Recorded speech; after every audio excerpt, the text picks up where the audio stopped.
Deus abençoe as nossas crianças.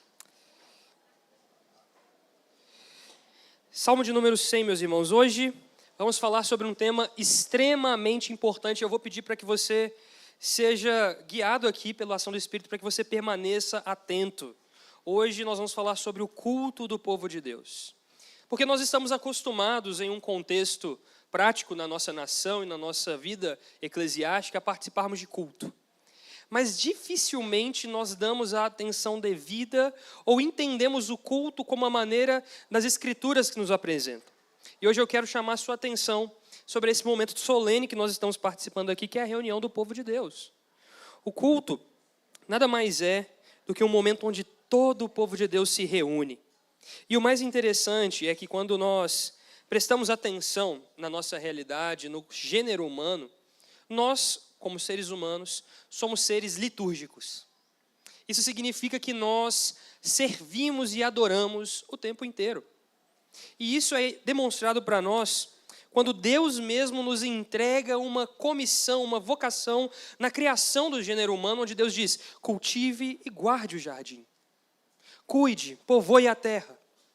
Domine sobre as aves do céu, sobre os peixes do mar, sobre as criaturas do campo.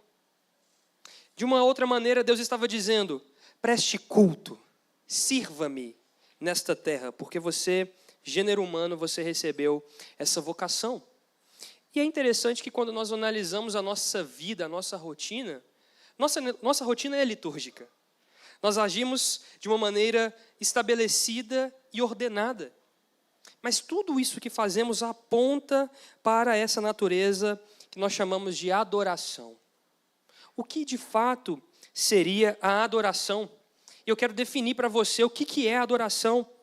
A adoração é, ao longo de toda a Bíblia, a adoração aceitável significa aproximar-se de Deus, ou encontrar-se com Ele nas condições que Ele mesmo estabelece e nas maneiras que Ele mesmo torna possível.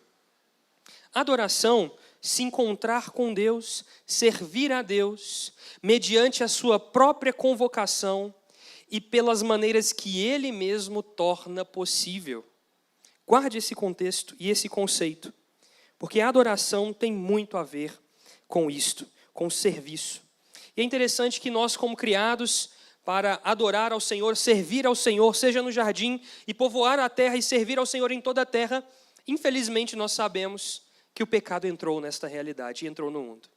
E o pecado simplesmente perverteu todo o nosso conceito de adoração e de serviço a Deus. O pecado nos tira do eixo que Deus mesmo estabeleceu para que nós o servíssemos no Éden. O momento onde Deus diz: cultive e guarde esse jardim, em outras palavras, espalhe e povoe a terra da minha imagem e semelhança. O eixo do pecado, o pecado nos tirou deste eixo destinado pelo próprio Deus para nós. E agora, eu quero chamar a sua atenção para que a gente consiga resgatar, a partir das Escrituras, o que de fato significa adoração e como o povo de Deus o adora a partir do culto público. E o Salmo 100 nos apresenta algumas lições belíssimas e valiosas nesse contexto. E este salmo, ele é um salmo maravilhoso, meus irmãos. E vamos ler, para que nós possamos também pedir a orientação do nosso Deus e a orientação do nosso Espírito. Celebrai com júbilo ao Senhor todos os habitantes da terra. Cultuai o Senhor com alegria, apresentai-vos a Ele com cântico. Sabei que o Senhor é Deus, foi Ele quem nos fez e dele somos. Somos o seu povo e rebanho que Ele pastoreia. Entrai pelas suas portas com ações de graça, e em seus átrios com louvor. Rendei-lhe graças e bendizei o seu nome, porque o Senhor é bom, seu amor dura para sempre, e a sua fidelidade de geração em geração. Vamos orar. Senhor Deus e eterno Pai, esta é a sua palavra. Pedimos ao teu Santo Espírito que nos dê iluminação a partir das Escrituras, para que possamos, Senhor, ser conduzidos por Ti naquilo que o Senhor deseja falar ao Teu povo, que eu não seja o empecilho para isto, Senhor. Ao contrário, que eu possa ser fiel naquilo que me compete agora, Pai. Para a honra e glória do Teu santo nome é que nós oramos, em nome do Teu Filho Jesus. Amém. Amém.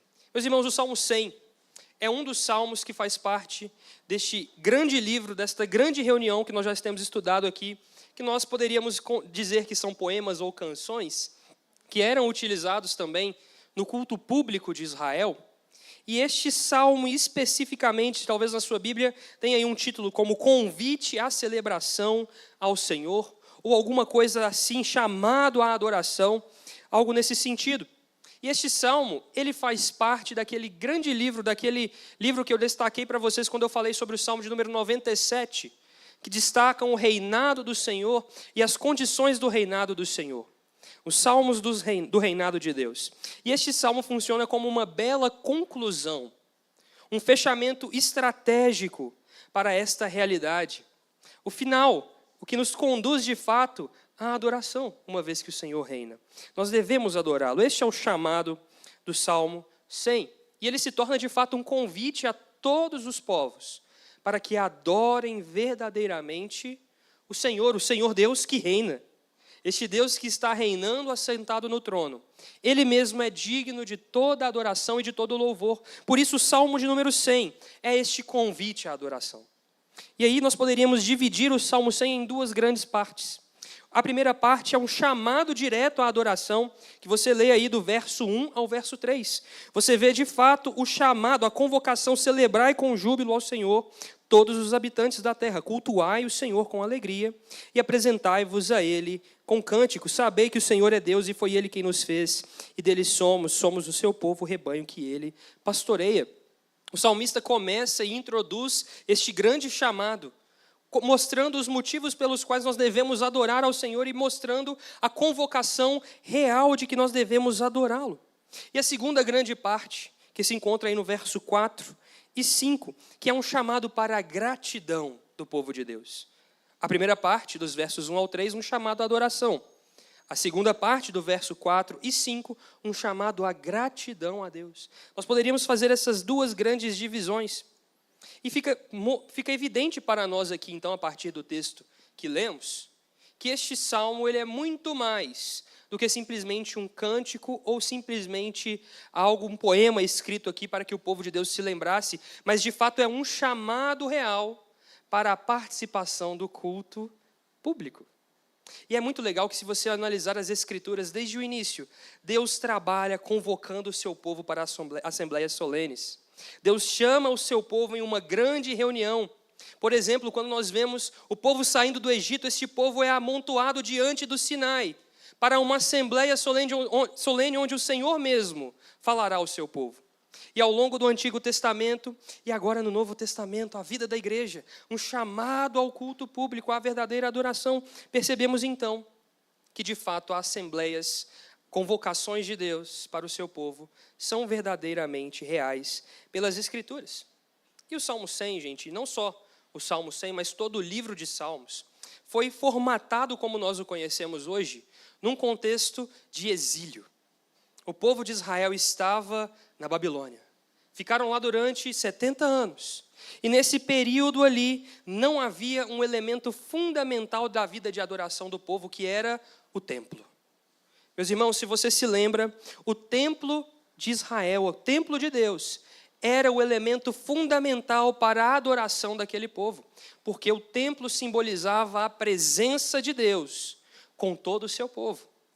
O templo simbolizava o trono de Deus, de onde Deus governaria as nações. Por isso nós encontramos salmos e diversos outros escritos proféticos, por exemplo, que apontam para o Monte Sião, o lugar de onde Deus mesmo reinará. O Monte Sião era o lugar onde o templo ficava, porque a figura do templo era essencial para a adoração do povo, para o serviço do povo a Deus.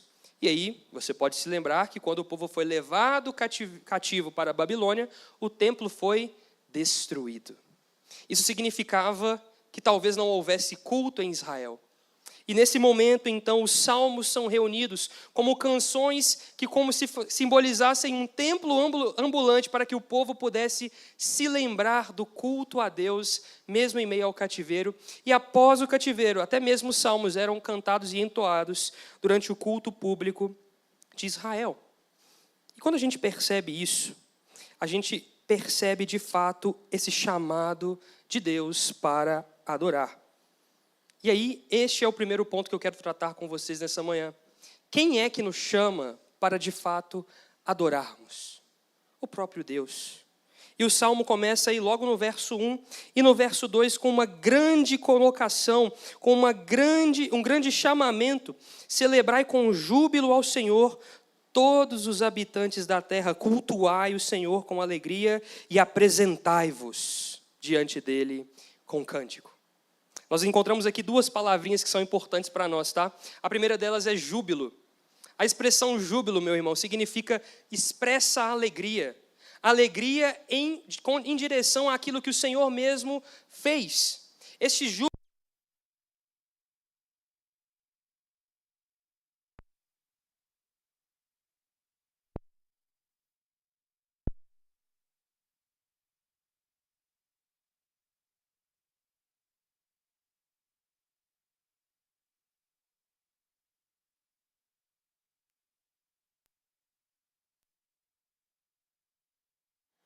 os tirou da escravidão do Egito.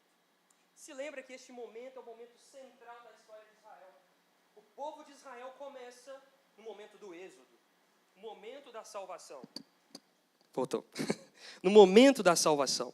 E essa celebração, essa convocação ao júbilo é uma convocação, uma expressão física, emocional e mental do povo de Deus em exaltação à honra do próprio Deus e por tudo aquilo que ele fez pelo seu povo. E aqui é importante a gente destacar o seguinte, o salmista continua dizendo, todos os habitantes da terra o adorem, ou todas as terras o adorem, aqui um símbolo para que toda a terra tenha consciência deste Deus e dos atos soberanos de Deus para com o seu povo, e por isso o adorem. É interessante que este salmo ele nos apresenta, por exemplo, no verso 2, cultuai o Senhor com alegria, apresentai-vos diante dele com cântico. Isto porque o Senhor mesmo é singular. Deus é singular no sentido de que não há nenhum outro como ele. Quem poderia ser comparado ao Senhor em toda a terra? Quem poderia ser comparado ao Senhor e seus feitos em todos os povos? Não há outro. Por isso, celebrem a Deus com alegria. Apresentem-se diante dele com cântico. Sirvam ao Senhor, cultuem ao Senhor. E aqui é interessante que o Salmo, também o livro de Salmos nos apresenta outros elementos semelhantes a estes, como por exemplo, o Salmo de número 98, no verso 6, que diz assim, com trombetas e ao som de buzinas exultem diante do Senhor, que é Rei.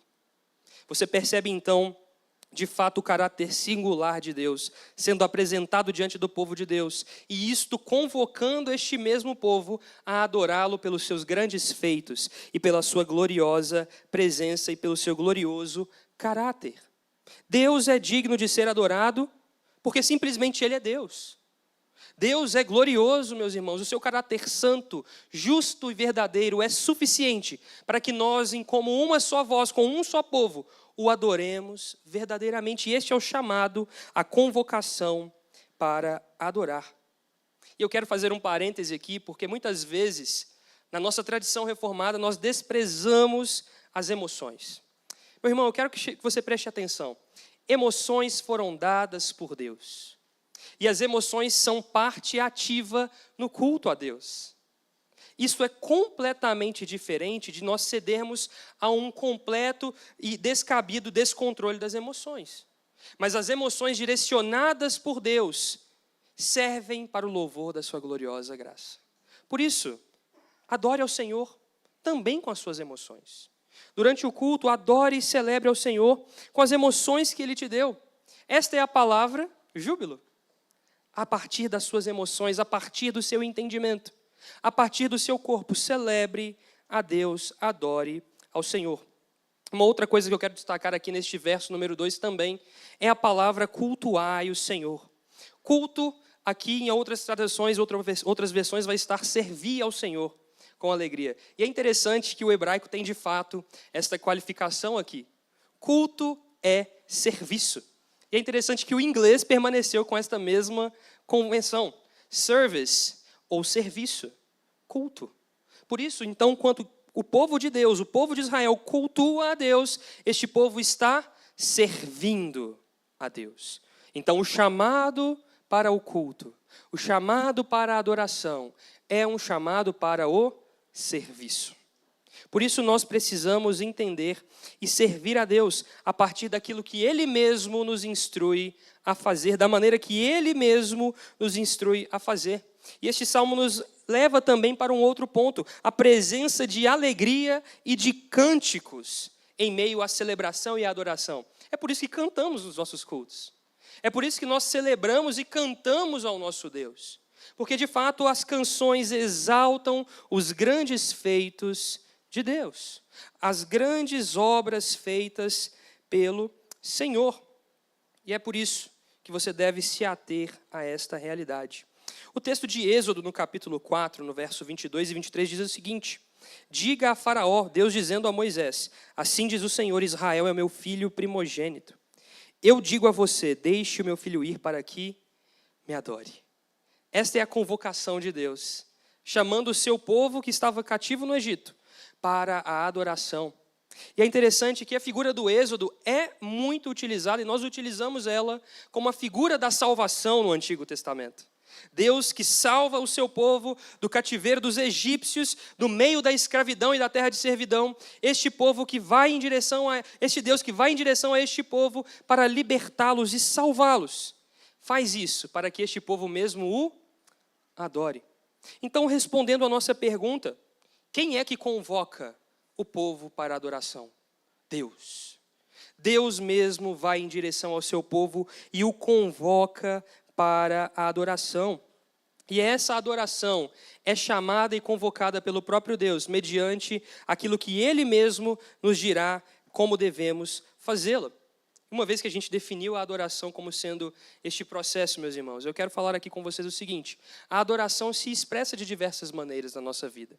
Uma vez que você entendeu que Deus é quem chama você para adorar, uma vez que você entendeu que adorar é servir, você começa a perceber que esta adoração ela vai também na esfera privada da nossa vida. Adoramos a Deus em todos os contextos da nossa vida. Por isso, em tudo o que você fizer, se lembre, você está servindo a Deus. Você está adorando a Deus. Ou será que você não está adorando a Deus na sua vida privada? Mas também, esse chamado à adoração é coletivo. Deus chama um povo, e nós vamos hoje tratar sobre essa maneira mais abrangente da adoração. E aí, nós começamos a perceber como Deus salva o seu povo. A redenção do povo de Deus é para a adoração. Nós fomos salvos, redimidos, para que nós o adoremos.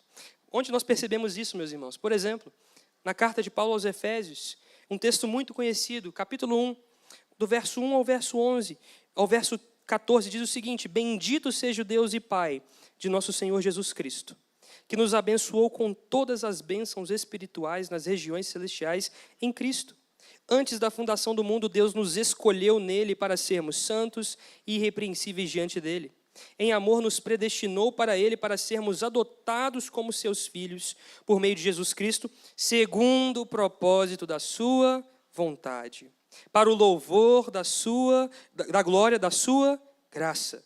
Essa expressão, Paulo vai usá-la aqui pelo menos 3 vezes, para deixar claro de que a salvação, a obra redentora, o motivo pelo qual nós estamos aqui hoje, tudo isso foi feito para o louvor da gloriosa graça de Deus, para que nós o adoremos.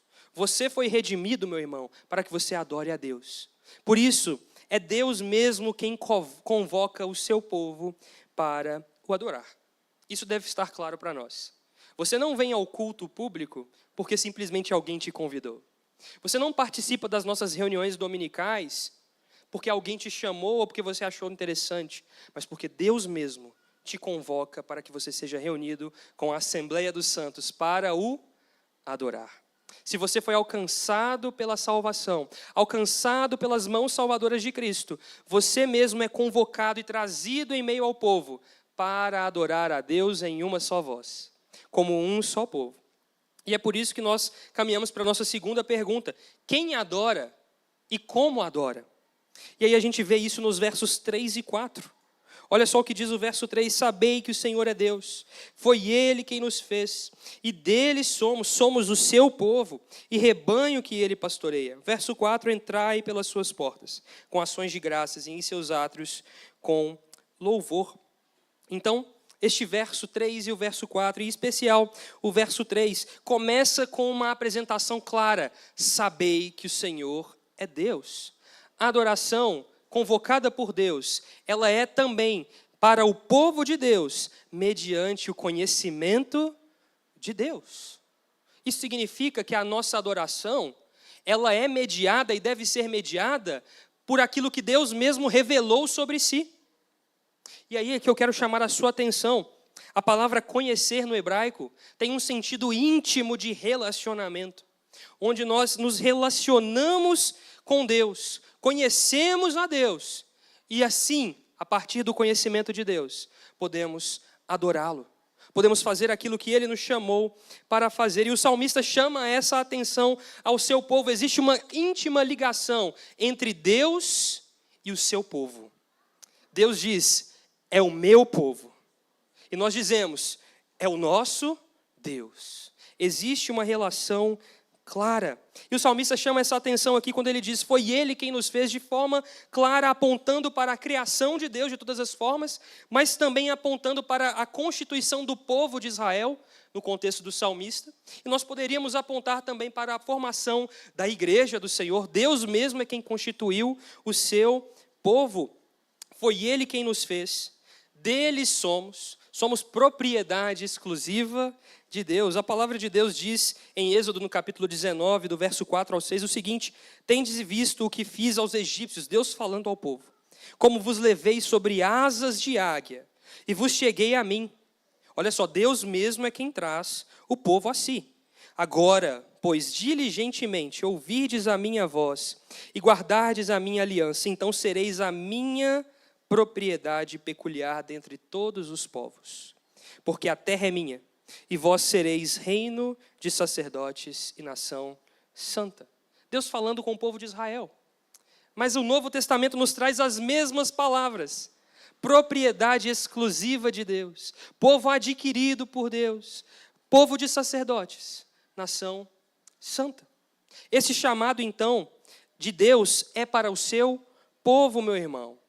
E aí, o que eu quero dizer é o seguinte, não significa que Deus não se importa com a sua adoração pessoal ou privada, mas o chamado de Deus para a adoração pública é sobremodo excelente para o povo de Deus. Porque Deus trata conosco como um só povo. Deus coloca de lado as nossas necessidades individuais para que nós sejamos enxergados como um povo diante do Senhor. Por isso, a nossa percepção de culto deve mudar.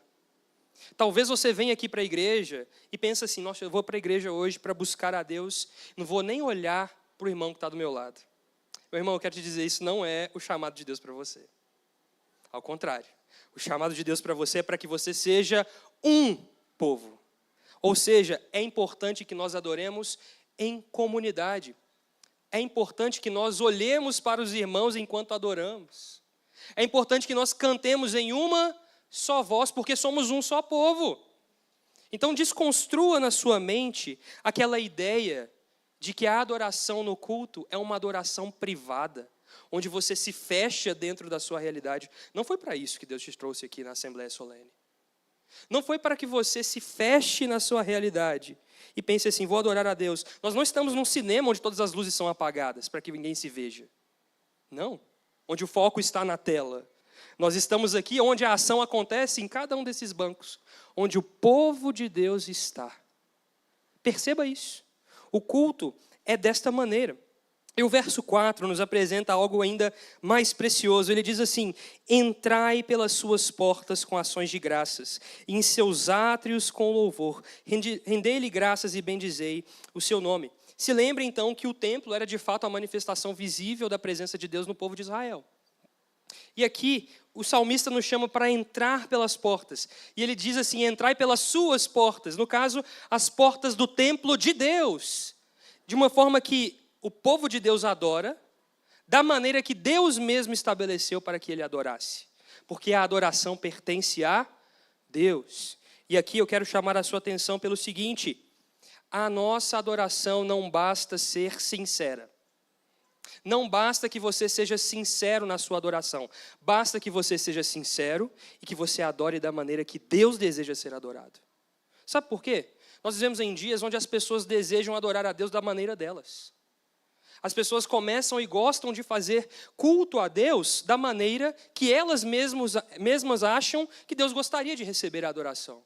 Mas as Escrituras nos apontam que Deus mesmo estabeleceu maneiras pelas quais Ele deseja ser adorado. E é a partir da revelação de Deus, de saber quem Deus é, de conhecer a Deus, de se relacionar com Ele, de ler as Escrituras, que é a revelação escrita do próprio Deus. A partir disso, nós encontramos então a maneira correta de adorar. Sabe onde isso fica evidente para nós, meus irmãos? No texto de João, no capítulo 4, onde Jesus fala com a mulher samaritana. Onde Jesus fala com aquela mulher e discutem sobre o momento de adoração, onde Jesus diz o seguinte: vocês adoram o que não conhecem. Jesus está dizendo o seguinte: vocês, samaritanos, não se relacionam com Deus. Vocês não conhecem a Deus. E aí Jesus vai dizendo: nós adoramos o que conhecemos, porque a salvação vem dos judeus. Mas vem a hora, e já chegou, em que os verdadeiros adoradores adorarão ao Pai em espírito e em verdade. Ou um verso para ser mal interpretado. Tantas pessoas interpretam isso como se isso fosse algo emotivo, algo não palpável. Mas o que Jesus está dizendo aqui é o seguinte: a hora chegou em que os verdadeiros adoradores adorarão ao Pai em espírito, porque é o Espírito mesmo que os conduzirá à verdadeira adoração da maneira de Deus. E em verdade, porque ela de fato sincera. O que Jesus estava dizendo para a mulher samaritana é, porque ela diz: alguns dizem que devemos adorar em Jerusalém, outros dizem que é aqui. E Jesus diz: de fato, existe mesmo uma forma que Deus deseja ser adorado. Geralmente a gente não entende esse texto quando lemos esse texto. Existe uma maneira pela qual Deus deseja ser adorado. Quer um outro exemplo? Quando Caim apresenta o seu sacrifício diante de Deus, Deus rejeita o sacrifício de Caim, porque não era a maneira pela qual ele deveria adorar. Um outro exemplo, o bezerro de ouro. Quando o povo é levado ao Sinai, e eles mesmos desejam adorar a Deus à sua própria maneira, eles decidem fazer uma imagem do Deus que os salvou. Ou seja, da maneira deles. E eles pensavam, talvez eles estavam sendo sinceros. Pense agora você, talvez o povo de Israel estava sendo sincero em sua adoração àquela imagem daquele bezerro. Porque para eles, meus irmãos, se você ler o texto, você percebe que eles entendiam que aquela era uma imagem do Deus Yahvé, do Deus que os tirou do Egito. E então Deus manda Moisés descer dizendo: este povo já se perverteu, Moisés. Ou seja, a adoração deve ser da maneira que Deus deseja, da maneira que Deus estabeleceu. Um outro exemplo, meu irmão, Nadab e Abiú. Você se lembra destes dois sacerdotes que apresentaram fogo estranho diante do altar de Deus?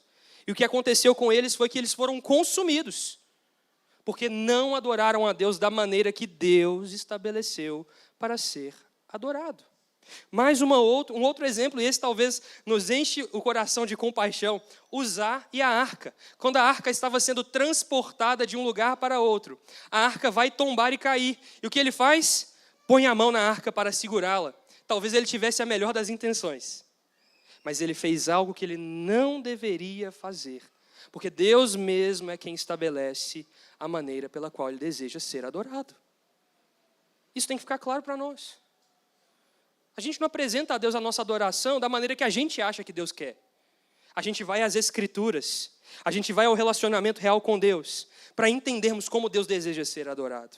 Por isso Deus chama o seu povo, o povo que Ele mesmo salvou, o povo que Ele reuniu, para que o adore da maneira que Ele estabeleceu. Por isso nosso culto público, meu irmão, nós fazemos isso aqui para a glória de Deus. A adoração no culto público é um serviço a Deus e não a nós mesmos. Então você não deve vir ao culto, participar do culto, buscando uma experiência sensorial, inspiradora, pessoal, cativante, de entretenimento, para que você volte para casa. Simplesmente, não, que culto bom. Não, você vem aqui para adorar ao Senhor com o povo de Deus. Você não está aqui pelas suas preferências individuais.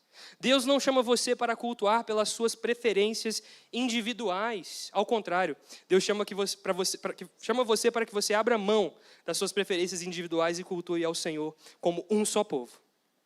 Mais algo para que você preste atenção.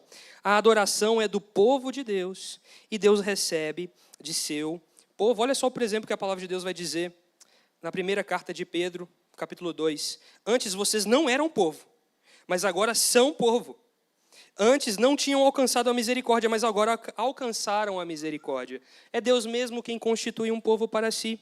Hebreus, no capítulo 12, verso 22. Pelo contrário, vocês chegaram ao monte Sião e à cidade do Deus vivo, a Jerusalém celestial, e a milhares de anjos. Vocês chegaram à assembleia festiva, à igreja dos primogênitos arrolados no céu. Vocês chegaram a Deus, o juiz de todos, e aos espíritos dos justos aperfeiçoados. A visão aqui que o escritor de Hebreus nos passa é que existe uma igreja que adora este Deus em uma só voz, em consonância com a Assembleia Celeste.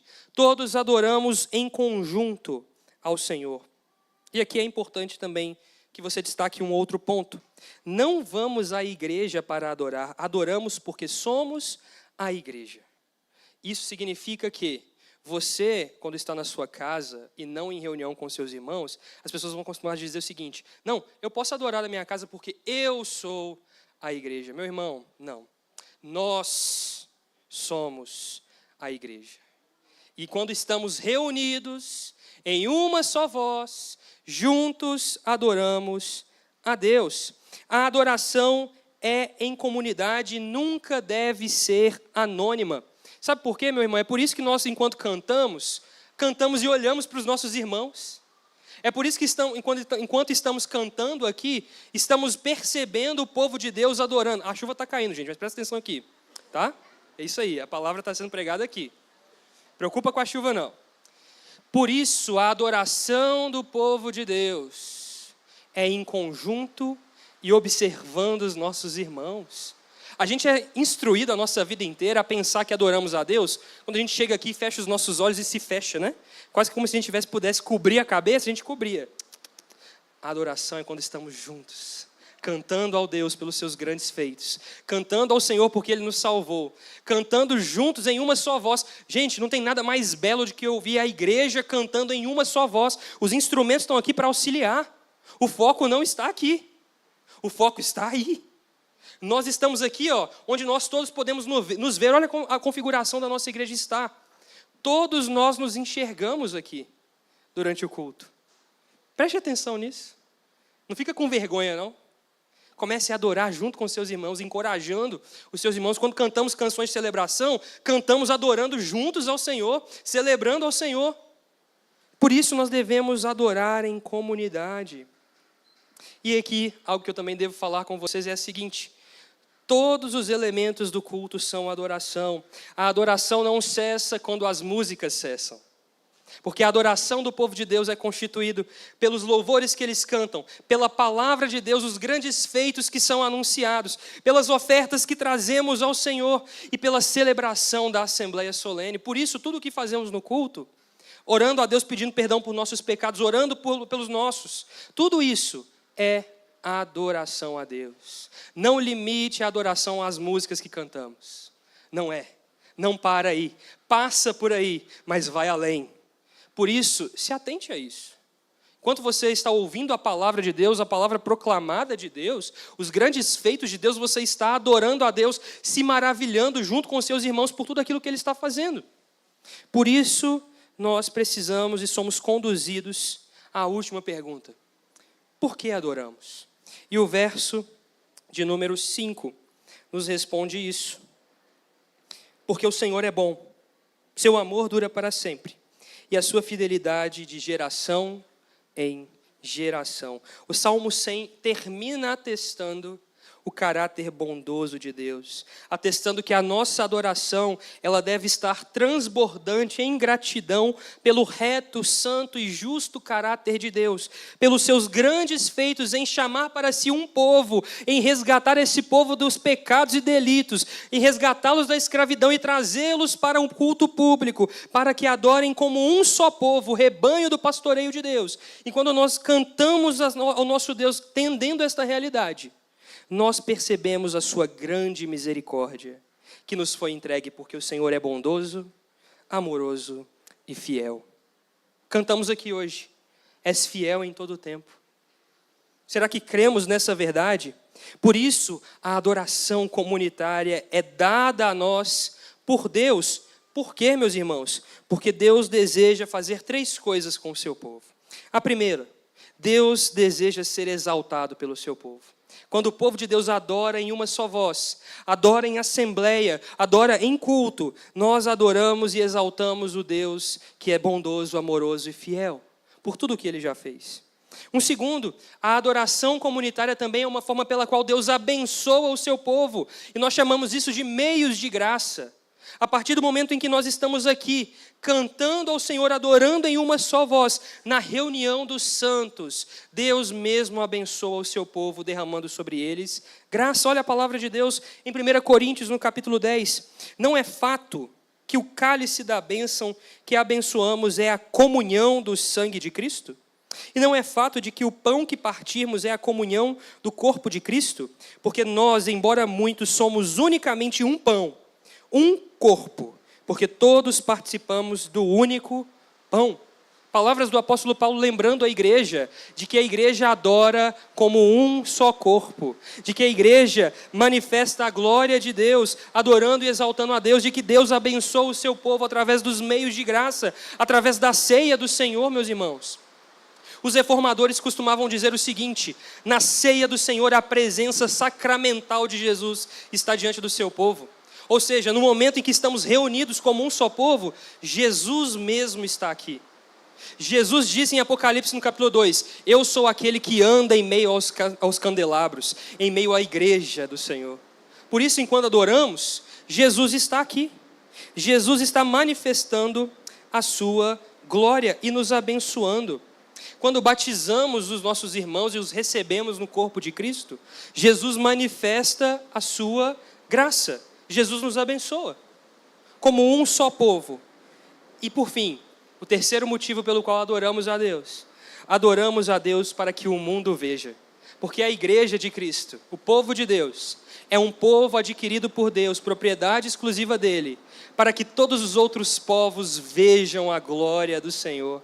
Porque nós somos uma comunidade separada. A igreja de fato foi separada por Deus no mundo para que anuncie o evangelho através da sua adoração. Meu irmão, a gente não vem ao culto ou simplesmente participamos dos sacramentos da ceia e do batismo, ou ouvimos a palavra sendo proclamada e isso voltamos para casa simplesmente de qualquer maneira. Não, nós somos abençoados profundamente pela comunhão com Cristo e com os nossos irmãos. Você precisa se lembrar disso. Eu quero que você guarde isso profundamente no seu coração. Ainda que não possamos ver Jesus com os nossos próprios olhos aqui hoje, nós podemos enxergá-lo através do partir do pão, como fizemos aqui. A maneira que aqueles 2 discípulos, como o pastor Cristiano disse aqui, quando Jesus partiu o pão, reconheceram. Assim também nós, como um povo, quando partimos o pão, reconhecemos a presença gloriosa de Cristo em meio ao seu povo. E o culto público, meus irmãos, onde nós fazemos tudo isso, aponta para uma realidade que nós ainda vamos viver plenamente. Aponta para aquele grande momento onde estaremos reunidos eternamente com o nosso Deus, o nosso Senhor e o nosso Salvador, aquele na qual nós vamos adorar. Quando a gente não tiver mais momentos de ofertas, quando nós não tivermos mais cadeiras assim, a adoração continuará eternamente do povo de Deus para com o seu próprio Deus. Por isso, eu quero que você ressignifique o culto público. Por isso eu quero que você preste atenção ao seu compromisso com o seu povo, com a sua comunidade. Olha ao seu redor, este é o seu povo. Cada um destes aqui faz parte do mesmo povo, então se comprometa com a sua presença no culto público. Se comprometa a estar junto e presente com os irmãos todos os domingos, adorando a Deus juntos em uma só voz. Porque isso exalta a Deus, até o momento onde o próprio Jesus virá nos buscar e estaremos com Ele para sempre. Que você guarde isso em seu coração. Há muitas coisas que poderíamos falar ainda, mas que o Senhor guarde isso em seu coração e aperfeiçoe essa palavra na sua mente, para que você perceba o privilégio que temos de nos reunirmos como o povo de Deus, cultuando a Deus no culto que Ele mesmo estabeleceu para si. Amém? Vamos orar. Senhor Deus e eterno Pai, obrigado, Jesus, pela sua graça e pela sua misericórdia. Obrigado, Senhor, pelo seu cuidado e pela direção do Senhor sobre nós. Pedimos a Ti, Senhor, desperta o Teu povo nesta igreja, para que possam entender a profundidade e a glória que há em quando nos reunimos como um só povo. Que eles percebam a glória do Senhor, que eles possam anunciar a glória de Jesus e serem abençoados com a graça do Senhor que é derramada em meio à Assembleia dos Santos, de maneira que o Seu nome seja exaltado. Essa é a nossa oração no nome santo e precioso do Senhor Jesus. Amém, amém. Que o grande amor de Deus, o nosso Pai, a graça salvadora de Jesus, a comunhão e a direção do Espírito Santo de Deus seja com todo o povo do Senhor, espalhado na face da terra e presente